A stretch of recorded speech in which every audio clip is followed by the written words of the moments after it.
Good morning on this sunny Friday. The Women's March returns this weekend. The event will take place on Saturday in Washington, New York, and hundreds of other places. In the city, participants assemble at 11 a.m. at 71st Street and Columbus Avenue. The rally starts at 11:30 a.m., and the march steps off at 1 p.m., filing down Central Park West, wrapping around Columbus Circle and then proceeding down 6th Avenue toward Bryant Park. Last year's rally in Washington drew a crowd 3 times the size of the audience at President Trump's inauguration, according to crowd-counting experts, and in New York, hundreds of thousands of demonstrators converged on 5th Avenue. As of this morning, more than 85,000 people had registered to march. Registering online is not required, but the numbers are used by officials for planning purposes. We checked in with local organizers to understand the focus of this year's march. Last year was about women standing together and realizing that they're not alone, said Catherine Siemienko, founder of the Women's March Alliance, the nonprofit that organized the New York City rally. The message this year is marching to action. March, register, vote.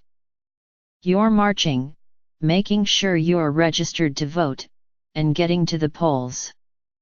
We asked for participants in New York and beyond to tell us what they were marching for. Sarah Steinhardt, an organizer from the Women's March Alliance, said she was marching in New York City because there has not been enough change in the past year. When asked how she defines change, she told us, seeing our elected officials advocating for laws that protect women and empower women. Stephanie Bazirgian, 62, a New York City resident, is marching here for the DACA people, for minorities, for hard-working immigrants, for women. Aisha Hamilton, 45, a New Jersey resident who plans to march in Morristown, said, "I march because the women's movement needs momentum and energy, because our daughters and their daughters should not have to worry about equal pay or assault in the workplace.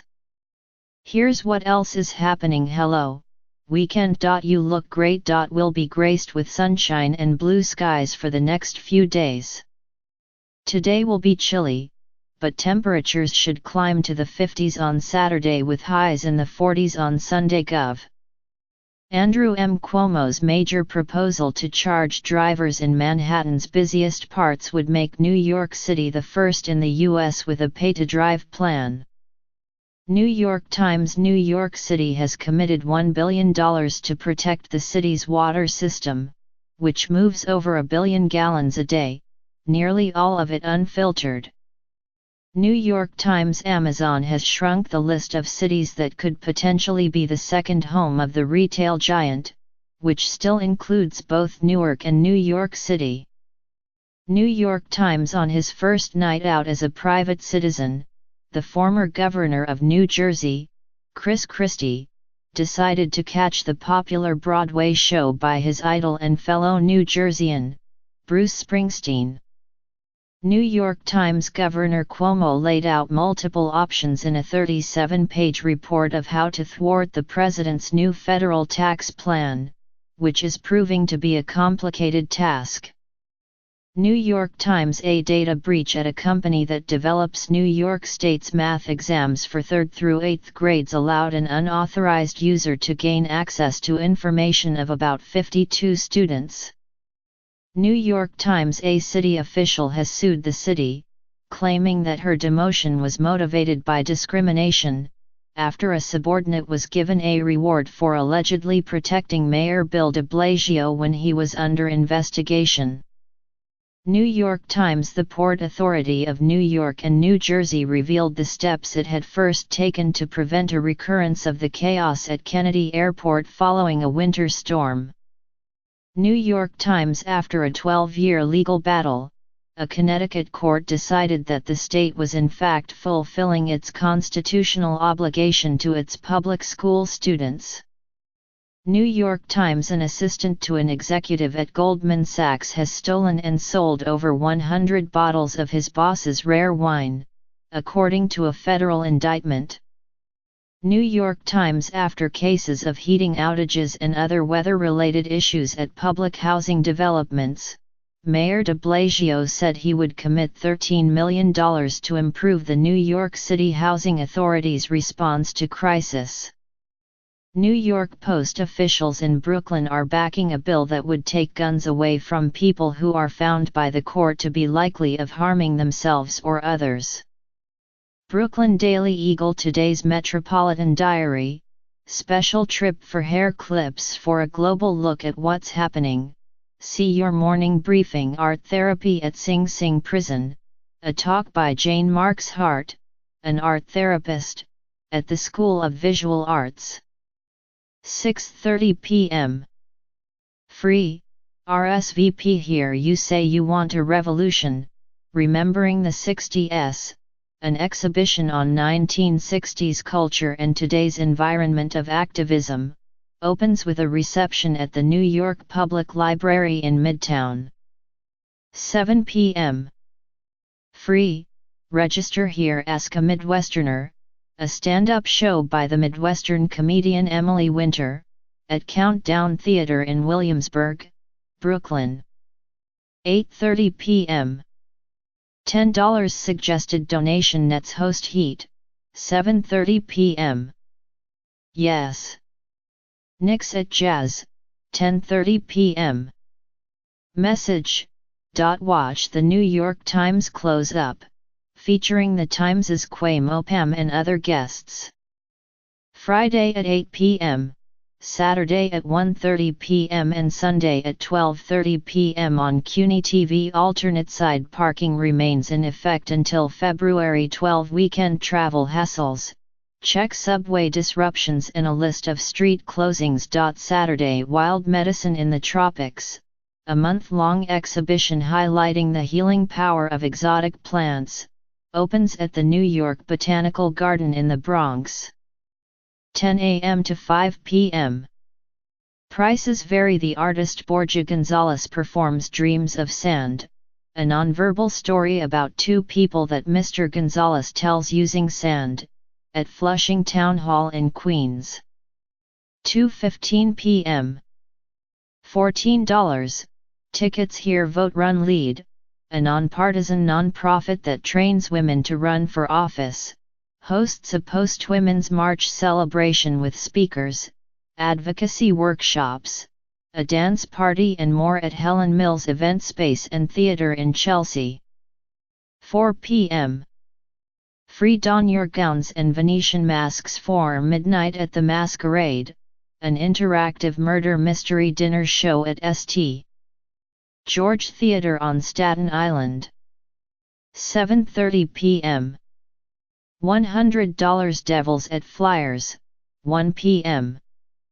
Message Plus. Avalanche host Rangers, 3 p.m. Message. Icelanders at Blackhawks, 8:30 p.m. Message Plus. Sunday: take advantage of the somewhat warmer weather on a guided run with New York road runners, through parks in the Bronx, Queens, Staten Island, or Brooklyn.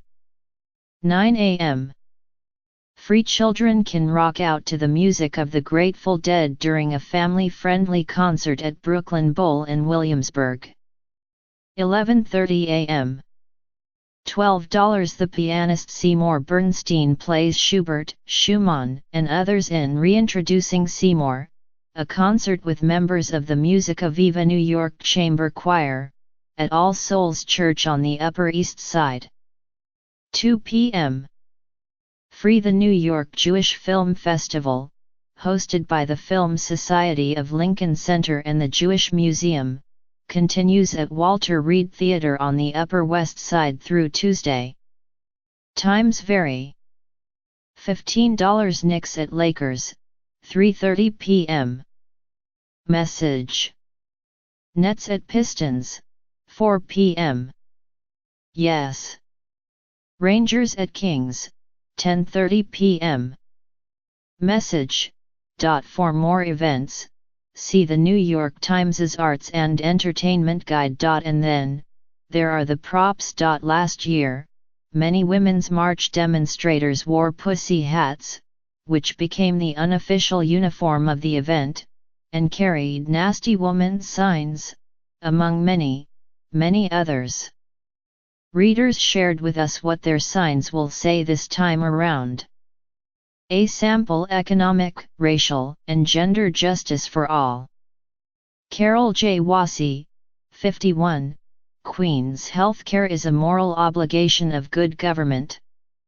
George Boumfok, 70, Charlotte, N.C. She won 65,844,610, 62,979,636, a reference to the popular vote. Eileen Keenan, 70, Brooklyn. You can see more Women's March artifacts and explore themes that have emerged from the many rallies across the country, at Collecting the Women's Marches, an exhibition opening Saturday at the New York Historical Society on the Upper West Side. New York Today is a morning roundup that is published weekdays at 6 a.m.